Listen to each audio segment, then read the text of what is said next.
Welcome to my short video on my experience of installing the Viking Steel Bungee on a Zenith aircraft. That's my CH750 style. I've only flown a couple of hours on it. I noticed that the older pre-2019 bungee nosewheel steering wasn't to my liking. Used to get jammed up a little bit. Anyway, it's not ideal. A few people have had issues with it. If you have a post-2019 Zenith model, you're probably in good shape. Fly with the one you got from the factory and see if you like it. If not, you can find the written instructions on the links I just posted on the page. You'll need those in addition to this video to complete the installation. First thing you want to do is take the weight off the nose wheel. I just used some weights that have never been used for anything else to tie the tail down a little bit, and take the cowls off. Have a good look around too, you never know what you might find. It's not very often we pull the bottom cowl off, so look for any oil or anything else. It'll make accessing the rest of the machine much easier. Pop the top plastic cap off with a little chisel or some other similar implement, and then get your weapon of choice out and chop that bloody bungee out.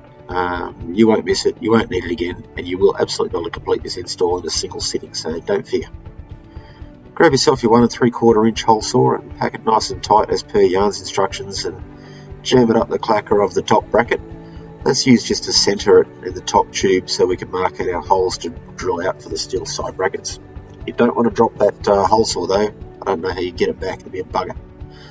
So pop it in there, use the hole saw to locate the top bracket centered, and the outside holes are what you'll use for a 750 or a 650. The inside holes are really only used for a 701.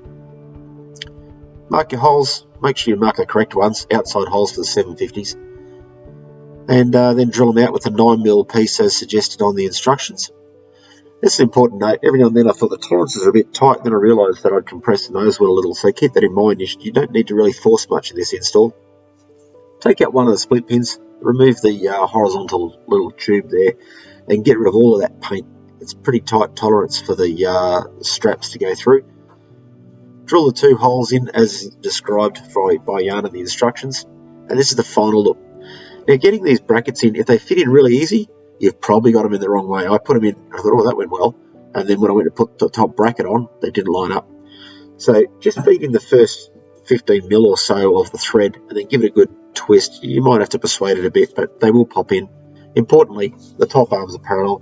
Then it's time to slide down the center tube and the spring. I had to twist it on a little bit, just kept winding it around and around. Depending upon which engine you've got installed and the shape of your firewall forward kit, it might pop down or it might be felled up a little bit. I didn't have to do any drilling or anything. And give it a nudge, wire it off, remove the weights, give it a bit of a test, and don't forget to fill in the paperwork. That's your aircraft maintenance logbook and modifications. Thanks for your time and enjoy flying your little Zenith and your Vikings.